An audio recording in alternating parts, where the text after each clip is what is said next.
Alrighty, how we doing tonight? You're goddamn right. Yeah.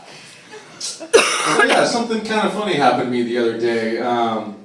My girlfriend, she left town, and anytime a pretty girl would be nice to me, I thought it was this big elaborate trap that my girlfriend had set.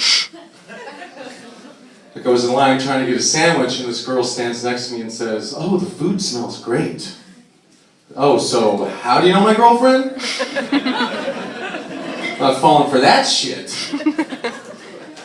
But yeah, my girl, she works at Planned Parenthood, and she gets hit on every now and then. I'm just like, wow, the balls on these guys. You just come out and ask for a number right there, and she's so cool about it too. She'll just be like, "Well, this isn't my number, but you can call this if you need to refill your prescription for genital warts." Pretty awesome. But I'm pretty sure getting back into a serious relationship should require some sort of training. Let me give you an example. I was single for about 6 years. I never had to deal with a woman during those special few days she has every month. And then I meet this incredible woman, fall in love, and I'm just supposed to be able to handle it? It doesn't work that way. Like I woke up in our bed alone one night and came out to the couch and found her crying. Like, "Oh my God, babe, are you all right?" She goes, "No, actually, I'm not. You know, when I came home from work, you weren't really paying me much attention when you were doing the dishes, finishing the laundry, and cooking us dinner."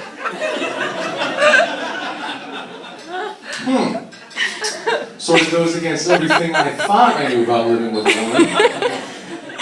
And while my brain was still trying to process that, she followed through with, "You didn't even want to snuggle me while we were sleeping." I was not even conscious. What am I supposed to do?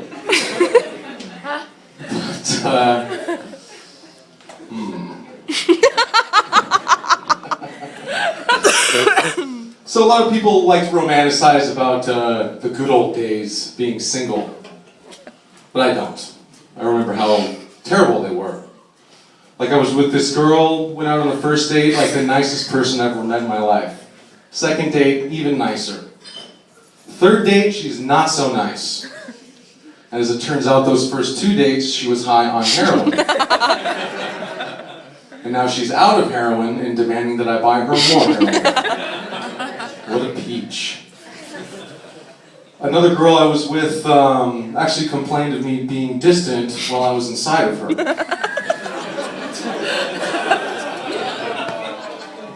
I don't know how much closer I can get. Inside of you right now.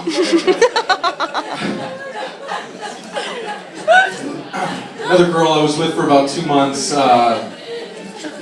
calls me up and says, "Hey Joe, I'm pregnant. But don't worry, I'm 3 months along, so it's not yours." But the good news is the father's no longer in the picture, so you actually get to raise this child with me. What a treat for me, wow. Yeah. But, you know, another thing I hate about being single, that's what I wanted to talk about. Every time, you know, being single, every time you bring a new lady back to your house, you have to give them a little house tour, and then you get to the bedroom, they say the same thing every time. They go, "Oh, is this where the magic happens?" "Yeah, this is where I will guess your card, pull a rabbit out of the hat, and make your daddy issues disappear." You can applaud, sir. Keep going, yeah.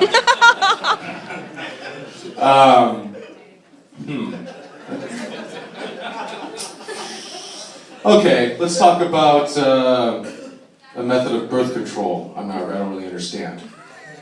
And I'm going to try to do this without being too disgusting, okay? It's like when a guy pulls out of the race just before the finish line and then crosses the finish line on her stomach. I don't know, it's like the best part of the race, stay in there, you know? It's like, I just don't understand it. It's like the equivalent of a guy climbing all the way to the top of a mountain You get to the top, the summit, the payoff, and then he spends the entire time trying to figure out how to text his buddy a picture of an icicle that looks like a dick.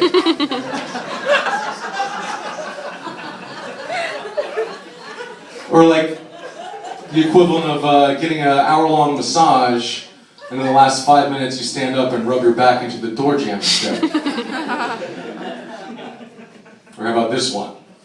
It's like taking a road trip from Seattle to New York City, and at the very last second you say, fuck it, let's go to Jersey instead. There we go. That's what it's like. But, you know, there's also shitty parts about being in a relationship too. Like meeting the friends for the first time. Oh, God.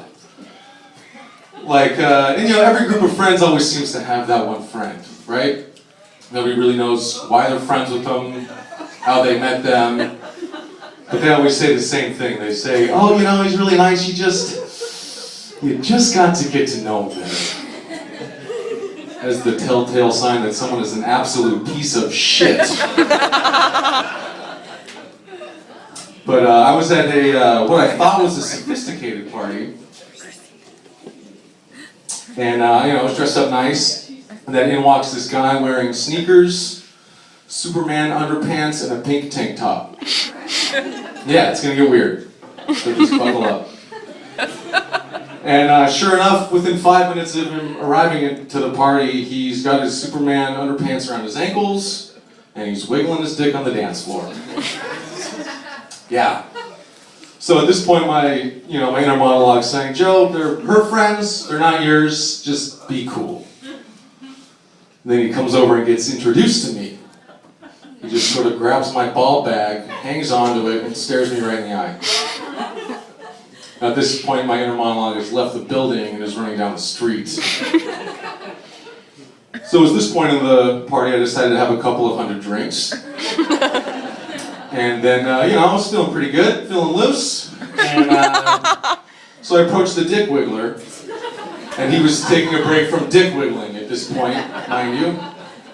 And there was this guy passed out on the couch, and I said, hey man, wouldn't it be funny if you put your nuts on that guy's forehead? He turns, stops, and looks at me and says, that's rape, and you support rape culture. Whoa! It's like, relax, sir. And now, of course, we're starting to make a scene. And all these people that I'm meeting for the very first time are only hearing that I'm, in fact, a rapist, and I support rape culture. So it's going great. So I started getting a little mad, and I said, hey man, you've been shaking your dick, everybody that's walked through this door, you grabbed my ball bag without my consent, you're calling me rapey? You need to do some self-reflecting, sir. And you know what he said to me? He goes, you could have stopped me any time you wanted. Isn't that exactly what rapists say? Well, it told me I was asking for it. And so I just couldn't handle it anymore. I left the room, and I overheard my girlfriend talking to her friend saying, you know, my boyfriend, he's not actually rapey, you just got to get to know him better. Oh.